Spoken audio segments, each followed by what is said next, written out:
Este próximo viernes se presenta un libro muy interesante. Va a ver la luz después de mucho trabajo, ya lo anticipamos hace algún tiempo, con un pariente del protagonista de esta publicación, Recuerdos mutilados.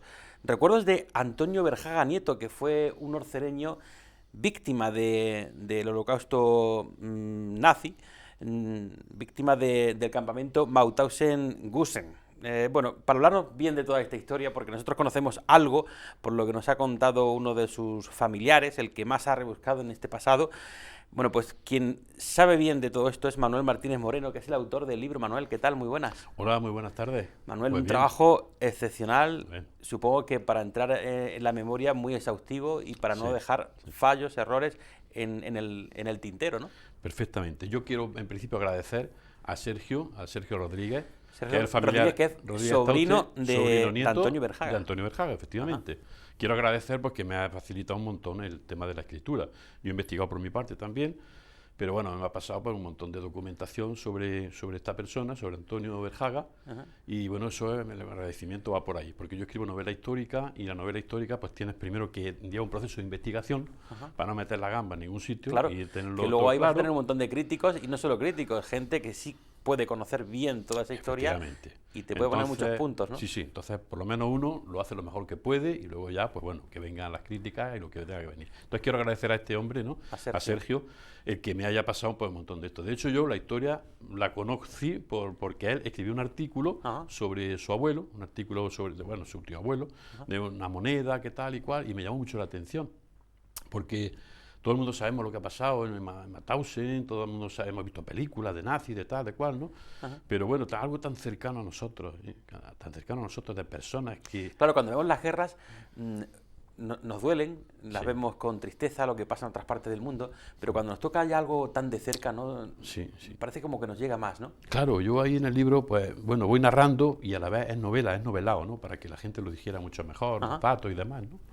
Entonces yo digo en el libro que son personas que vivieron como nosotros, que cantaban los mismos villancicos, las mismas jotas serranas, las mismas seguidillas, respiraron este aire de la sierra, es decir, fueron personas tan cercanas a nosotros que nos podía haber pasado a nosotros.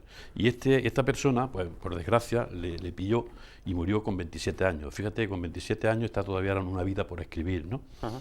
Entonces la documentación que tengo es muy buena, pero por desgracia pues no tenemos una foto de él, no tenemos tampoco, en fin, datos más fehacientes y bueno, yo pues a través del Mauthausen Memorial he indagado a ver si había fotos, a ver si había algún tipo también de Ajá. documentación, incluso una película muy bonita que hay, que yo aconsejo que se vea, que es El fotógrafo de Mauthausen. Ajá. ¿Mm?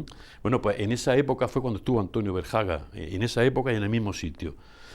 El fotógrafo hizo muchas fotos y entonces en Barcelona he pedido también documentación, a ver si algunas de las fotos, me han mandado muchísimas fotos con nombres, pero de otras personas, Uh-huh. y entonces, bueno, pues por desgracia Antonio no estaba en esas fotos, que sí me hubiera gustado, Que hubiera estado ahí, ¿no? o alguna foto meterla también en el libro. Ajá. Meto de su hermana, que todavía viven, son mayorcitas ya, con 90 y tantos años, y bueno, de la familia y tal, pues meto alguna foto también ahí, sí. La historia supongo que te llegó aún más porque tú eres de la Sierra de Segura, muy cerca también de Orcera. Claro, yo soy de Segura, y de Segura bajábamos a cortarnos el pelo Orcera. Ajá. Daban un duro, bajábamos allí cuando el peluquero no estaba, y íbamos tan contentos. A las verbenas. Y los de Orcera subían arriba, A las fiestas. y luego pues bajaba a la discoteca, ellos subían a los toros, a la Virgen, a tal, a cual. Los pueblos allí en la sierra son barrios, pienso yo, ¿no? Uh-huh. Y los barrios, pues bueno, se intercomunican y de hecho, pues mucha gente, pues aunque se lleven un poco tirantes, un pueblo con otro, luego resulta que se casan unos con otros, otras con otros, y son de los distintos pueblos, ¿no? Entonces, si Orcera es pues como un barrio más de Segura, o Segura un barrio más de Orcera, quiero decir que en ese aspecto... Por ahí le has echado un poco más de pasión a esto de investigar Sí, en esa sí, vida. sí, porque Recuerdos Mutilados, aparte de lo que es la historia, el tránsito de este hombre, Ajá. desde que nace en 1914 hasta que muere en el 41, yo lo voy documentando también con retratos, yo diría, costumbristas. Ajá. Entonces, claro, de alguna forma él tiene unos recuerdos, por eso los recuerdos son mutilados, porque él cuando va en el tren camino de Mauthausen-Gusen, pues él piensa, él está pensando, eso ya son recursos literarios, lógicamente, ¿no? Pues cuando iba a la Feria de la Puerta de Segura, o a Siles, o a Santiago de la Espada, y entonces yo eso pues lo recreo también ahí para que la novela pues sea más humana, ¿no? En el sentido de los pensamientos de este hombre. Entonces este hombre pues pensaba cuando era pequeño, porque iba con su padre, por ejemplo, a los toros de Segura, o cosas de ese tipo, ¿no? Entonces por ahí van los recuerdos que por desgracia fueron mutilados por esa breve vida que tuvo, ¿eh? Él, bueno, pues nace en una aldea de Orcera, que se llama Linarejo. ¿Cómo empezó ese trabajo para averiguar todo eso? ¿Dónde empezaste a tirar del hilo? Bueno, yo empecé a tirar del hilo cuando leí el artículo. ¿A raíz del artículo? A raíz del artículo, sí. Entonces yo ya tenía una serie de datos. Yo sabía cuándo nació, dónde nació y cuándo murió. Y el sitio donde murió, que fue en Mauthausen, que Mauthausen llegaron muchísimos españoles, 6.000 y pico españoles, no 7.000, de esos 7.000 quedaron vivos 2.000 y algo, murieron un montón de gente allí. Llegaron allá a Mauthausen y como era tan grande el campamento y llevaba tanta gente, hicieron otros subcampos, que son el subcampo 1 de Gusen, subcampo 2 y 3 de Gusen, ¿no? Entonces, bueno, pues ¿cómo tiré del hilo? Pues de esa manera, primero sabiendo un poquito la historia y segundo, investigando sobre qué pasó con este hombre. Bueno, pues este hombre llegó a los 20 años y se fue a la mili, lo llamaron, las quintas llamaban a la mili. Estando en la mili, estalló la Guerra Civil Española, o sea, el levantamiento de los nacionales contra la Segunda República. Entonces él le pilló allí, le pilló una mili, iba en un tren hacia el norte y entonces cayó, pues estuvo en el bando republicano. ¿Qué pasó? Que él actuó en la batalla de Teruel, una batalla que fue muy cruda por el invierno y también por la dureza de la propia batalla, ¿no? La perdieron, lógicamente, los nacionales la ganaron. De ahí se fue a la batalla del Ebro, él iba en retroceso porque la República iba de esa manera, ¿no? ¿Y qué pasó en la batalla del Ebro? Pues lo mismo, que ahí hubo un pulso entre Franco y el comandante Rojo. Entonces, en ese pulso, a ver quién ganaba, pues creo que se pasaron porque cómo se iba desarrollando ya la guerra civil, esa batalla podría haber sido innecesaria, es decir, bueno, han vencido los vencedores, los otros se van y ya está, ¿no? Pero ahí hubo un enfrentamiento manteniendo un poco el tema de a ver si las potencias como Francia e Inglaterra se ponían a favor de la República o no. Al final no se pusieron. Fue hicieron un pulso pacto internacional, ¿no? Claro, entonces hicieron un pacto con Hitler, que todavía pensaban que era bueno, entre comillas, y claro, la República se vio pues lista, no tenía ya a quién le echar una mano, y entonces, bueno, ahí ya sabemos todo lo que pasó, la batalla del Ebro la perdieron, y los que quedaron, entre ellos Antonio Verjaga, pues se exiliaron, pasaron los Pirineos, con muchos catalanes y demás, y pasaron a Francia. En Francia tenemos dos partes, la parte de Vichy, que es la parte norte pro-nazi, y la Francia libre, que es la parte sur. Entonces había muchos campos de concentración. Una cosa son los campos de concentración que había, que entonces se denominaban así, en Francia, y otra es los campos de exterminio, que ya son que los campos... el que llegaba estaba ahí el listo. que llegaba sabía, bueno, si no lo sabían, no lo sabían, algunos lo sabían, pero otros pues imaginaban, otros pensaban que los llevaban a otro sitio, porque por ejemplo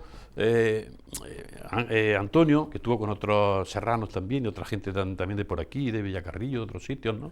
Hubo muchos de Jaén, estuvieron en Alier, el campo de Alier, y allí en el campo de concentración ese, bueno, pues ellos estuvieron un tiempo y pensaban que se iban a quedar allí, porque ellos no habían participado en la guerra, en fin, habían participado en la guerra española, pero bueno, después ya no... Pero ¿qué pasó? Que como estaba en la parte de Vichy, que como comentaba antes, era nazi, pues claro, lo metieron en un tren de la noche a la mañana, y en el tren de los 927, se denomina el convoy así, ahí eran todos españoles, eran familias enteras. Eran pues eso, el hombre, la mujer, el niño, todos los que se exiliaron. Los metieron en el tren y los mandaron a 1.500 kilómetros a Mauthausen, que está en Austria. Entonces los mandaron para allá, cuando llegaron allí, los bajaron del tren, pero solamente a los que valían para trabajar. Generalmente, pues a los jóvenes de 17 años para arriba, ¿no? Hombres, varones, los metieron allí. Y ya las mujeres, ya los niños, los echaron para atrás. Dijeron que eso, pues a España, los mandaron a España y tal. Claro, en el tren ellos iban pensando, bueno, nosotros a lo mejor nos llevan a un sitio mejor, a un sitio, o a Rusia, porque como somos rojos, igual nos mandan a Rusia. Y a trabajar en alguna fábrica o alguna cosa así, Efectivamente, ¿no? o alguna cosa así, porque nosotros... Al ser hombre, mano de obra. Efectivamente, pero no, los mandaban allí y claro, allí pasó un problema, que al mandar la gente para acá, las mujeres y los niños que lo devolvieron, Franco no lo admitió, porque Franco dijo que la gente que echó, que esos no eran españoles. Es decir, renunció o sea, los dejó tirados porque eran apátridas. Y claro, cuando este hombre llegó allí a Mauthausen y allí aguantó pues el invierno eso y un poquito más, porque el invierno fue muy duro, y allí, bueno, por los polacos y demás aguantaba más el frío, pero los españoles pues no tanto. Pues bueno, el hombre ya pues tuvo la mala suerte, entre ellos de que los españoles, el oficio que tenían allí era de subir piedras, que lo habremos visto en alguna película, por una escalera, subían piedras muy pesadas, ¿no? Y bueno, pues sufrían mucho, porque eran subir la piedra, como si te cayera la piedra, el que había al lado, el de la SS le daba una patada, y le decían el vuelo del ángel, es decir, caía a una cantera que había abajo y ya pues, moría o lo remataban. O lo mataban allá abajo. Efectivamente. Entonces, ahí hay cosas que son que te llegan mucho, ¿no? Porque dicen que cada piedra que se ha puesto allí, cuando va la gente a verla, es la vida de un español. Y que los españoles republicanos, que eran los que estaban allí en aquella época y los que metieron allí, pues cada piedra que subían decían, hemos ganado una batalla, decían ellos, porque la llevaban la piedra, pero luego bajaban a coger otra. Y claro, llegaba un momento en que las fuerzas flaqueaban, claro, porque ellos ni estaban bien alimentados, de vez en cuando les daban una paliza para divertirse con ellos, en fin, cosas de ese tipo, ¿no? Entonces este hombre, con 27 años, pues eso, ya llegó un momento en que no podía más, como otros que había allí, los pasaron al subcampo de Gusen y ahí en el subcampo de Gusen murió. La muerte dicen que es de tuberculosis, porque claro, es verdad que en el Mauthausen, en el museo y bueno, donde tienen los archivos, ¿no? El archivo, lo está todo muy bien ordenado, te dicen el número que llevaba en el brazo, te explican muy bien de qué murió, en fin, todas estas cosas, ¿no?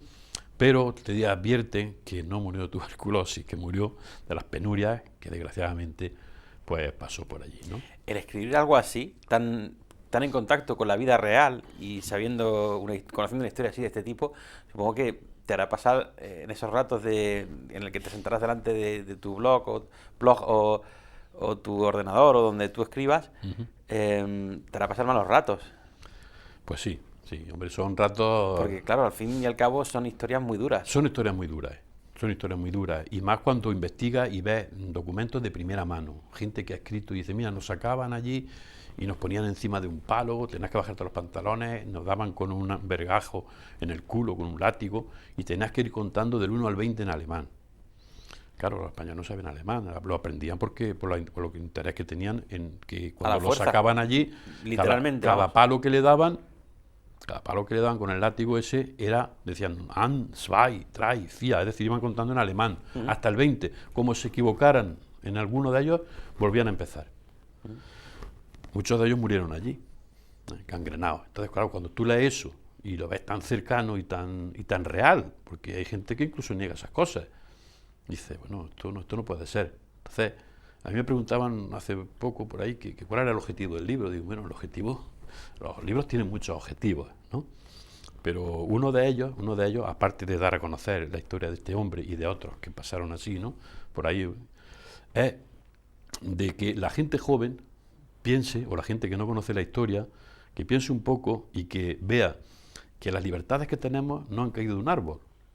Que si las mujeres pueden votar ahora es porque hicieron unas buenas manifestaciones y algunas de ellas murió. Y que si ahora tenemos una jornada de 7, 8 horas o de lo que sea, hubo muchos sindicalistas o gente de la calle que se tiró a ganar eso. Y que si tenemos ciertas libertades que no han caído del árbol. Que hay gente que ha muerto y que ha luchado y ha dado su vida para que nosotros pues, tengamos estas libertades. Y eso no se puede olvidar. Hay gente que hoy en día estamos contemplando, siendo testigos de una guerra muy dura, la que inició Rusia contra Ucrania. Efectivamente. Que no sé yo no voy a juzgar si Ucrania ha hecho mal o bien su pasado hasta llegar a hoy, pero en cualquier caso una guerra o un momento como este donde se ataca así directamente a las personas, donde tiene que morir tanta gente inocente, donde se destruye tanto, pues donde muchos vemos que eso, ¿por qué tenemos que llegar a ese punto? Efectivamente. Y vemos como hay gente que tan alegremente habla de esas guerras y se posiciona a favor de unos, de otros, porque yo creo que a lo mejor no conoce estas historias. Por eso puede digo ser por eso. Pero ya no solo gente joven, también gente mayor, que ha podido ver más de cerca historias reales en su familia, ¿no? Sí. Hay gente que niega estas cosas, que parece que no existen o que no han existido. Y sí han existido. Tenemos muchos documentos, tenemos mucha bibliografía, tenemos casos como es esta persona, que esta persona es real, que no está inventada, que no es una historia irreal, que es real, ¿no? Entonces, bueno, pues la gente debe de saber, nosotros todos debemos de saber de dónde venimos, quiénes somos y a dónde vamos. Porque si no, malamente. Fíjate con el COVID, todo lo que ha pasado. Pues igual la humanidad es luego mejor, no es mejor. La humanidad tenemos ese problema, que hacemos cosas muy bonitas, pero también hacemos cosas muy feas. Y nosotros, en Ucrania, que pones tú, por ejemplo, la gente, hasta hace no mucho, vivía como nosotros. Iba al supermercado, había un estudio de televisión, había tal, había cual. Y ahora pues están cayendo bombas por ahí. Yo no sé, tampoco no he analizado, no sé exactamente el análisis profundo del porqué de tal, de la anexión de territorio y demás, pero es verdad que está pasando, y está pasando a personas como nosotros, que podríamos ser nosotros, y nuestros hijos, o nuestros padres, o la mujer que va con el bolso a comprar al supermercado y le explota un misil o lo que sea, y se queda tira allí, ¿no? Es decir, al final vemos que la paz y la tranquilidad y el bienestar que nosotros disfrutamos es algo muy frágil. Muy relativo, y que en cualquier momento podemos vernos metidos en algo así. De hecho, miramos un poco de reojo lo que está pasando en Ucrania, porque Rusia, que es una gran potencia militar, pues no deja de amenazar al resto del mundo con hacer cualquier cosa, porque se ve amenazado con un comentario siquiera. Cualquier tontería ya dicen que estamos amenazando a Rusia, ¿no? Claro, es que hay que... Yo creo que las cosas no surgen porque sí, y son muy serias, y las cosas hay que pensarlas, ¿eh? Ahora mismo el fascismo está creciendo en centro Europa, por ejemplo, en Italia, que está muy cerquita de España. No digo que vayan a entrar en guerra ni nada de eso, pero bueno, empieza por poquitas cosas, se empiezan a perder derechos, y Meloni, por ejemplo, pues ahí está ya pactando con la extrema derecha, que están defendiendo ya a Putin. Es decir, hay una serie de conflictos y de cuestiones que muchas veces la gente dice, yo pasa de votar, o pasa de, no sé, de asociarse a una ONG o lo que sea. Y hombre, este mundo es muy bonito como para que lo echemos por tierra, ¿no?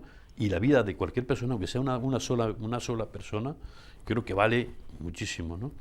Entonces... Como eso que se cuenta, ¿no? De que vienen a por no sé quién, como eso a mí no me importa, que vienen a por no sé quién, hasta que te toca a ti. Y ya cuando dice que socorro, que vienen a por mí, pues ya no queda nadie para defenderte. Efectivamente. Tú no arrimaste el hombro en su día. Esa es la mejor metáfora, ¿no?, del tema. Ajá. Pues así va un poquito el libro este, va de esas cosas. Hablo, pues lógicamente, también de la época, de cómo estaba, pues bueno, el partido judicial de Orcera y toda la zona aquella y demás. Ajá. Y claro, lógicamente tengo que poner al lector en posición de lo que pasaba entonces. Si entonces, pues bueno, había la dictadura de Primo Rivera, pues hablo de la dictadura, pinceladas, lógicamente, ¿no? Ajá. Pero bueno, sí meto cuadros costumbristas de aquí, que yo creo que a las personas mayores todos podemos recordar esas costumbres y esas cosas, ¿no? Uh-huh. Y los jóvenes, pues que tampoco se quede eso en el tintero, que sepan también cómo han vivido nuestros abuelos, que no hace mucho, porque parece que los móviles los tenemos toda la vida y no es así, ¿eh? Muy bien. Manuel, no eres escritor novel, o sea, amateur, me refiero. Llevo ya unas pocas, esta es la 10ª. Y veo desde 2003 que empezaste con una guía turística de tu pueblo. Empecé con una guía turística de Segura, porque yo no veía guía, mi pueblo es muy turístico, y bueno, allí veía un dístico que hacía la Diputación y demás. Y hombre, aquí hay más monumentos y más cosas que ofrecer a la gente, por ejemplo, el nacimiento de Jorge Manrique, o el Gisal, que está a la altura de Jorge Manrique y que lo estudian, por ejemplo, en las universidades, pues, de Teherán y en Marruecos algunas también, Casablanca y demás, y no aparece por ningún sitio, en fin, y me animé a la guía esa. Empezaste y de ahí con esa guía, titubeando con la historia, y ya de ahí te liaste, como dijiste, has dicho antes. Yo es que me gusta la novela histórica. Histórica, sí, me encanta. De ahí El crimen de la cumbre, El secreto del monte Salfaraf, El sacrificador de Bujalamé. Es un monte que hay. Salfará es un monte que hay en la Puerta de Segura, y Bujalamé otro también, entre el puente Génave y demás. ¿Qué cuentas en esos libros? Pues de cada libro va de una historia, ¿eh? Por ejemplo, El secreto del monte Salfará, hablo de Jorge Manrique cuando llegó a Segura, y desde allí hizo una incursión para conquistar Huáscar. Estaba allí, y le manda una carta al rey y dice, mira, me estoy aburriendo, desde Sila escribe la carta, me estoy aburriendo y he pensado que Huáscar, que está aquí a mano, podría conquistarla. Él ya tenía toda la gente preparada y todas estas cosas. Entonces habló sobre la batalla esa, y es un libro premiado en Huáscar. Ajá. Cada uno tiene su historia. El monte Salfarás, pues bueno, trata de un epoto íbero que se encontró en ese monte, que está en el Museo Nacional de Arte, y es una maravilla, es un epoto así de grande, con los ojos rasgados. A mí me impresionó el epoto ese cuando lo vi. Digo, te voy a escribir algo sobre Y me atrajo de tal manera que digo, Pero algo ficticio o que... Claro, ficticio. Claro. Digo, tengo O que escribir algo. investigaste sobre ese... Entonces, claro, indagué sí sobre las poblaciones íberas que hay por la sierra. Ajá. Y salgo desde Agadir, desde Cádiz salgo desde ahí. Sale una familia y entonces llega hasta Segura, hasta la zona de Segura, vaya. Ajá. Hasta Onsares, el río tal de Guadalimar y demás. Y entonces, bueno, pues es una novela, está novelado, ¿no? Pero habla del pozo ibérico que hay en ¿Y a esa tierra. dónde llegaba ese voto? Porque normalmente son ofrendas, ¿no? Que se hacían. Sí, eran las ofrendas que hacían. ¿Qué ¿no? fin tuvo ese voto en la novela? Ese voto era el sacrificador, se llama el sacrificador de Bujalamía, porque el voto tiene a un cordero y el sacrificador tiene una daga y está cortando el cuello, a un sacrificio, es el que hace los sacrificios. Entonces ahí pues hablo de los amores y desamores de este hombre, porque mira, en la historia el amor, el desamor y eso siempre es igual. Podemos tener móviles o Audi 4, lo que sea, pero el amor es igual. En la época de los visigodos, que los celos son los mismos, la envidia es la misma, entonces todo eso es parte del ser humano. Entonces yo me apego a eso para, bueno, pues un sacrificador, igual que pudiera ser un sacerdote o tal y cual. Y hablo de los sacerdotes de íberos, y entonces hablo de las costumbres íberas que había, de alguna receta culinaria y alguna cosilla de ese tipo, ¿no? Y lo meto ahí. Leyendas y relatos de la Sierra de Segura, el abejorro, al océano irás. Sí. Bueno, el abejorro habla de los años 50 de acá, ¿no? Habla de la gente de la sierra y de la inmigración y de todas estas historias. Y es un poco autobiográfico también mío, ¿no? Es más moderno, más de esta época. Y al océano irás, pues bueno, yo leyendo las cartas de Hernán Cortés, vi que había ahí un serrano, que hablaban de un serrano, que era Juan Bego. Digo, hombre, este ahí de Segura, que salvó un batallón. Estaba en la Baja California y ahí, pues bueno, pues hacía mucho frío de noche, de día mucho calor, y estaban cayendo ahí como chinches los españoles. Y ya llegó, y este que lo metieron en su compañía, llegó y les dijo la manera para no pasar frío por las noches, que fue muy simple, que era, pues bueno, pues hacer como un edredón que tenemos ahora mismo, pero claro, de paja por un lado y paja por otro, se metían dentro y bueno, tan a gusto que estaban. Una tontería, pero Juan Bego estaba dentro del batallón digamos, de las expediciones de Cortés. Entonces yo cuando me enteré de aquello, digo, bueno, pues vamos a ver cómo hago yo esto, cómo lo hilo históricamente y meto la vida de este hombre, ¿no? Entonces, como tú sabes, pues bueno, pues la conducción de madera, que sale de aquí de la Sierra de Segura y demás. Por la provincia marítima. Claro, por la provincia marítima, incluso antes de la provincia se hacía, también con los musulmanes, también había madera que salía, pero bueno, en esta época, pues estamos hablando de 1500 y pico, sale él con una partida de madera. En las partidas de madera había mucha gente.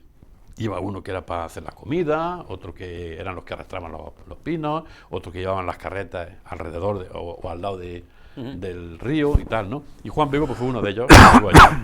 Juan Bego llega a Sevilla, ahí les pagan por llevar las maderas y tal, pero le dice, pues me voy para América. Porque claro, en aquella época América era, pues eso, el Dorado. Todo el mundo pensaba que iba a llegar allí, que se iba a venir, pues eso, colmado de oro y tal. Y dijo, pues me voy para América. Entonces se montó en un barco y, bueno, pues fue a América y ahí pues cuento algunas anécdotas y algunas cosas. Como, por ejemplo, que llegó a Sevilla. Está muy gracioso, le gusta mucho a la gente que la cuente, por eso lo digo aquí. Llegó a Sevilla y no había gatos. Y Juan Bego dice, pero ¿cómo es posible que no haya gatos por aquí? Y en mi pueblo que están los gatos allí, que hacemos una matanza, se tiran a la chicha, que ¿dónde están los gatos? Y ya le explicaron que para montarse en un barco tenías que llevar un gato. Entonces tú llevabas un gato y pasabas al barco, ¿no? Y bueno, ¿y para qué quería el gato en el barco? Pues para dos cuestiones. Una, si había ratas, el gato se comía las ratas. Y dos, si no había para comer, ¿Se comían al gato? Se comían al gato, los marineros, ¿no? Y por eso no había en Sevilla en aquella época ni un gato, no había gato por ningún sitio, ¿no? Iban todos embarcados, ¿no? Iban todos para adelante. Muy bien. Y bueno, de eso va un poquillo el tema ese. Bueno, veo que prácticamente vas casi a novela por año ya, ¿eh? Más o menos, bueno.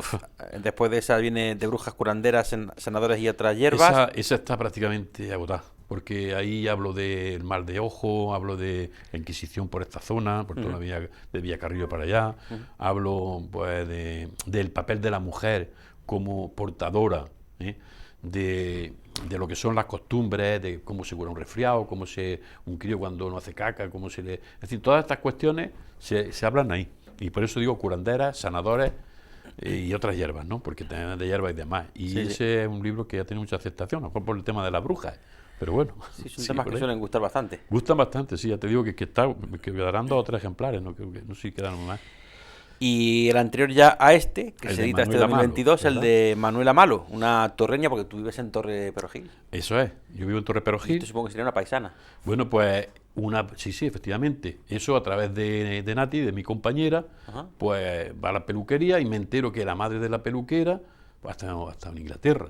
Bueno, Inglaterra puede estar cualquiera, ¿no? Ajá. Y Pero más hoy en día, ¿no? y ahora más todavía. Pero esta mujer que tiene 85 años por ahí, esta mujer estuvo en su momento, cuando era joven se casó y se fueron a Inglaterra. Que eso Bueno, ya Barcelona. en esa época era ser pionero. Y eso era ser pionero y le echaron muchas narices al tema. Bueno, pues llegaron a Inglaterra y se pusieron a servir en la casa de Winston Churchill. Entonces, que una torreña esté en la casa de Winston Churchill, yo cuando me enteré de aquello, digo, esto tengo yo que... Cuando te enteraste dijiste ya, Buah, en cuando me la enteré, siguiente historia, se me ¿no? encendió la lucecica, ¿no? Y ya hablé con la hija, digo, tu madre, y digo, mi madre encantada. Y la mujer se mi grabadora y me puse con ella, ¿no? Y la mujer, pues, una mujer estupenda, tiene la mente muy lúcida todavía para la edad que tiene, ¿no? Ajá. Una veces puede mezclar algunas fechas con otras, lo que sea, ¿no? Bueno, y ya pues me explicó, pues, bueno, pues cómo llegaron allí, tal. Y bueno, pues esa novela pues hace un paralelismo sobre la España de aquella época, estamos hablando de 1960, Ajá. 50 y tantos, 60, ¿no? Y pues lo que era Londres, que es donde estuvo ella, en los alrededores de Londres, Ipswich y alguna zona de aquellas, ¿no? Y bueno, pues la verdad es que me emocionó mucho la novela, porque también es muy real, y conocer a las personas que cuando la presentamos se vinieron otros libros, tuve que hacer otra edición, ¿Sí? digo, pues fue algo bestial, ¿no? Pero claro, la gente también pues la apreciaba mucho, muy conocida también allí en el pueblo, ¿no? Y bueno, ya te digo, pues fue un encanto. De hecho, hay alguna anécdota, te cuento una anécdota así de tiempo, Venga. pequeñita. Venga. Allí había torreños que estaban trabajando por allí, entonces se juntaban en un pueblo al lado de Londres que se llama Ajá. Ipswich, un pueblo que tenía 200.000 habitantes, pero bueno. Y entonces ellos no entraban con el coche dentro del pueblo, dejaban afuera porque entrar dentro pues suponía ya aparcamiento, toda esa historia. Y entonces a las 10 de la noche tenían que salir al sitio donde trabajaba cada uno. Uno iba a un sitio, otro tal, y ella pues al sitio donde trabajaba. Y cuando pasaron por un cocherón, oyeron unos guitarrazos ahí, y los torreños dicen, ¡wow! Vaya una música esta, estridente, vaya una... Y ella se acercó así y había unos chavales ahí tocando la guitarra y le dijo, que tengáis mucha suerte. Y le dijo Paul McCartney, gracias señora. Eran los Beatles, ¿Sí? que estaban tocando allí en el cocherón porque iban a tocar de teloneros justo ese año con Roy Orbison, que era el número 1. Roy Orbison era el número 1 y los Beatles eran los teloneros de él. Ajá. He conseguido indagar y buscar, y en el libro pues aparece la entrada de ese día con esa fecha, y eso sale por Roy Orbison, los Beatles y otros grupos por ahí O sea, también que es un conocidos. libro con caché. A ver, entonces fíjate que son pequeñas anécdotas que no vamos a descubrir con esto ningún secreto de Estado, porque Churchill ya sabemos quién es y está todo descubierto. Pero bueno, si ella estuvo mucho tiempo con su hijo Randolph, Ajá. y se lo encontraron muerto en la cama, en fin, hay una serie de cuestiones ahí que son interesantes también en el ¿Cuál libro. es el siguiente? Y ese libro está escrito en español y en inglés, es ¿Por? bilingüe, porque me lo han solicitado en Inglaterra. ¿Ah, sí? Ya la editorial me dijo, oye, en Inglaterra tal, digo, pues venga. Entonces me hicieron Sin una problema. traducción, español, inglés, y bueno, pues tú lo lees en español o en inglés, como quieras, y allí pues se está vendiendo también. O sea que sea, se está vende. bien, sí, no está mal. Muy bien. Digo yo, ahora otro siguiente, ¿no? Ya estarás pensando en Ahora, alguna historia. ahora estoy con la tendrás por maleta ahí de la algo. abuela, que estoy con otra historia teatral. Que eso es teatro. Que eso es teatro, pero claro, también tienes que llevar un guión, tienes que sacar, tienes que algunas cosas. Entonces, no sé, el próximo, en principio, puede ser que tengo por ahí escrito algo sobre teatro y posiblemente publique algo de Porque teatro. además de escribir novela, también escribes guiones teatrales. Sí, me gusta escribir teatro, me gusta también. ¿Qué tipo de teatro? Pues no un teatro, tengo un teatro que es histórico. Ajá. También, porque es de la época de cuando Francisco de Quevedo vino a Segura de la Sierra, porque ahí tenía su corrector, era quien le hacía las correcciones para que luego la novela o lo que escribiera que saliera para adelante, ¿no? Que el inquisidor o quien fuera no Pasar la le censura, ¿no? cortara, efectivamente. Entonces tengo una sobre Quevedo y en la zona esa y demás, ¿no? Y alguna otra pues del tipo, bueno, no un teatro, no sé cómo denominarlo, porque yo qué sé, yo escribo un poco a mi bola y ya está. La novela sí es verdad que novela histórica, pero el teatro, pues bueno, pues se puede decir que es un teatro que tampoco es costumbrista, más que otra cosa, sí. Manuel, Y ya está. pues nada, el viernes, presentación ya oficial de este libro, Presentación. Recuerdos mutilados, de ahí supongo que vendrá alguna que otra presentación más en algún que otro Sí, sitio. en Úbeda seguro que la hagamos, siempre la hago en Úbeda también, en Jaén posiblemente también hagamos alguna, en fin, una que otra sí hago, sí. Ah, que haya suerte con el libro. Muchas gracias, ¿eh? Y muchas gracias a esta casa que tanto me aprecia y me quiere, porque si aquí en Úbeda y demás. En cualquiera de nuestras emisoras Y- siempre tienen las puertas abiertas. Efectivamente, Y yo siempre pues os lo agradezco porque agradecidos nosotros, también a que tú también tengas ese detalle de el dar a conocer esto para nosotros, pues claro, es un aliciente y también es un buen achucho. Muy bien, pues gracias por estar aquí hoy con nosotros. Gracias a ti, José.